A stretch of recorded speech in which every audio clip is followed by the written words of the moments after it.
Your handwriting changed, and you probably told yourself it was nothing. Maybe you noticed it a year ago, maybe longer.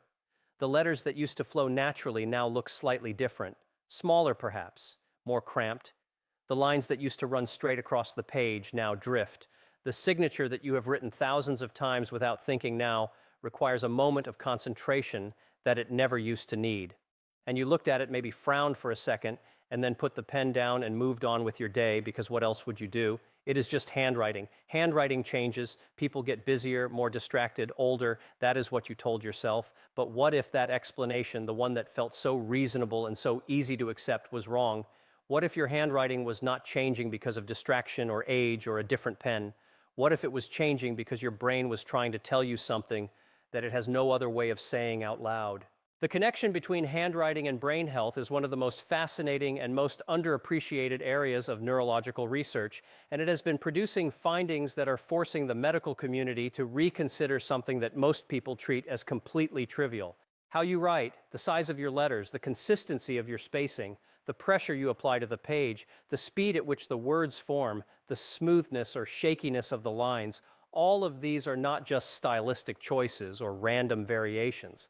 They are the visible output of an extraordinarily complex neurological process involving multiple brain regions, dozens of muscle groups, continuous sensory feedback loops, and the coordinated activity of motor systems that have taken years to develop and that are among the first systems to show signs of disruption when something begins to change in the brain. Handwriting is not just writing. It is a window into the neurological architecture behind it. And that window, it turns out, stays open even when every other indicator is still showing normal.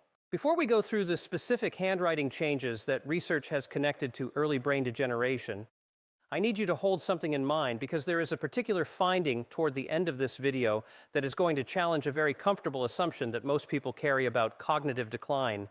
Most people believe that the changes associated with brain degeneration, the memory lapses, the confusion, the motor difficulties, begin at a point in life that still feels far away, and that before that point, everything is essentially fine. The research on handwriting as a neurological marker is systematically dismantling that assumption.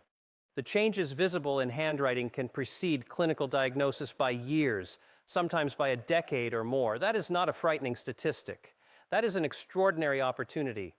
But only if you understand what to look for, and only if you take what you see seriously enough to act on it. We will get to that.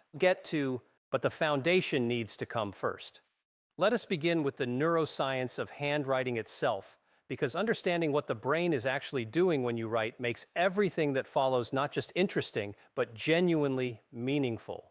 Writing by hand is one of the most neurologically demanding tasks the human brain performs in ordinary daily life.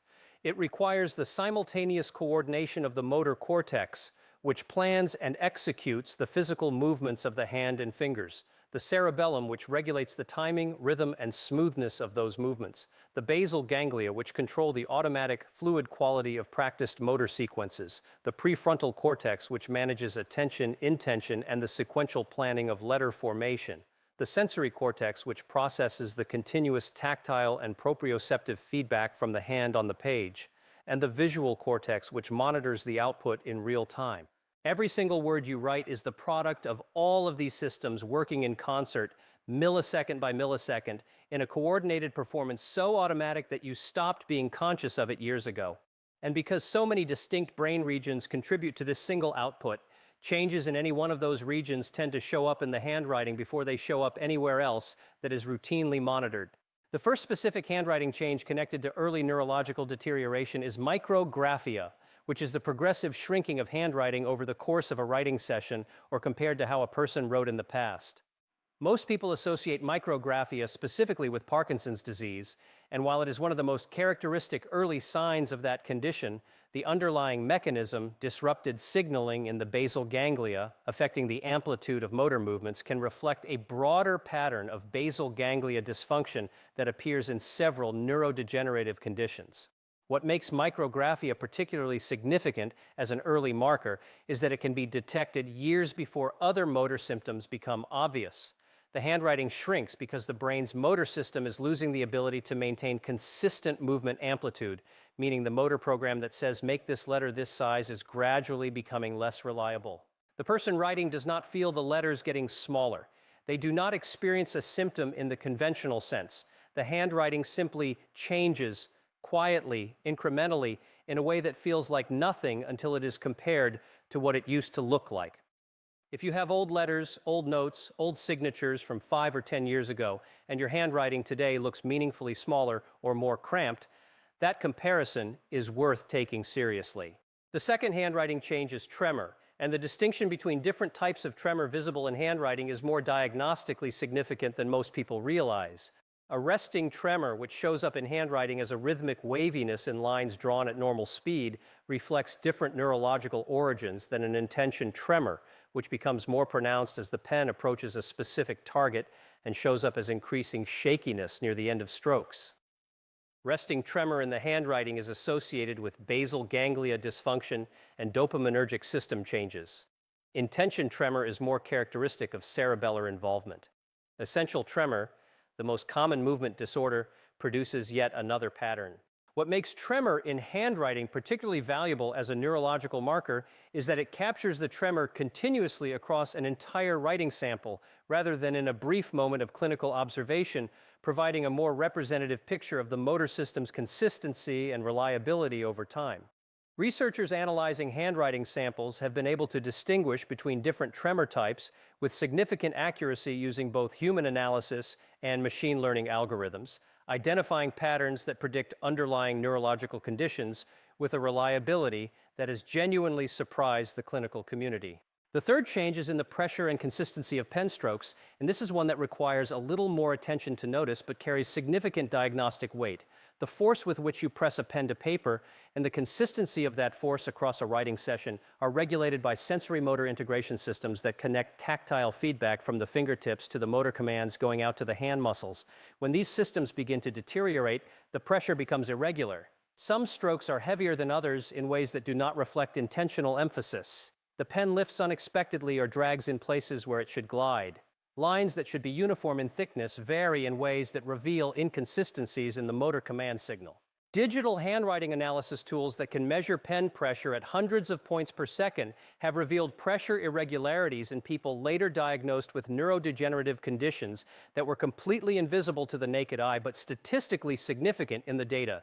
This is the frontier where handwriting analysis and artificial intelligence are converging to create something that could genuinely transform early neurological screening. The fourth change involves spatial organization and letter spacing, and this connects specifically to the attentional and executive function systems of the prefrontal cortex. When the letters within words begin to crowd together unpredictably, when the spacing between words becomes irregular, when lines that should be parallel begin to converge or drift, when the proportions between letters within the same word vary in ways they did not before, these changes reflect disruptions in the spatial planning and attentional monitoring that the prefrontal cortex contributes to the writing process.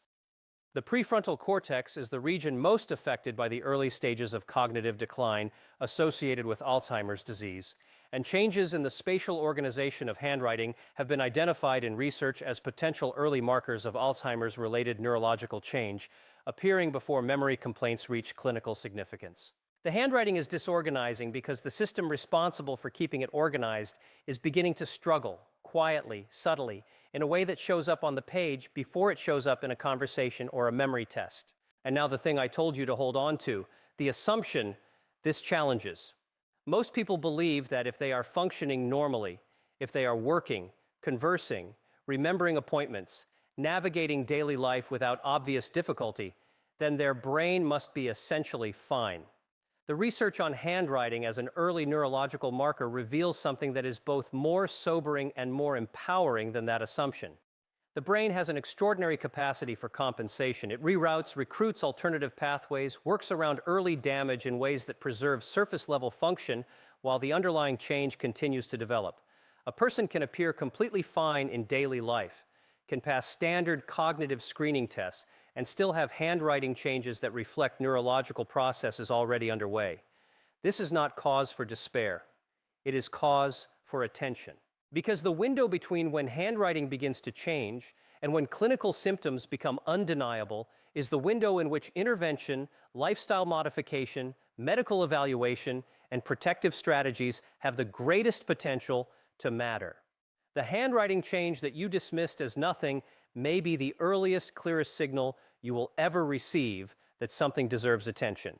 And attention at that stage is worth more than anything that comes later. So here is the question I want you to answer in the comments below, and I want you to actually think about this before you respond. Has your handwriting changed in the last 5 to 10 years? And if someone showed you a sample of your writing from a decade ago alongside something you wrote this week, do you think there would be a difference you could not fully explain? Tell me what you notice. Because in this community, honest observations shared openly have a way of becoming the thing that motivates someone else to finally pay attention to something they have been quietly ignoring.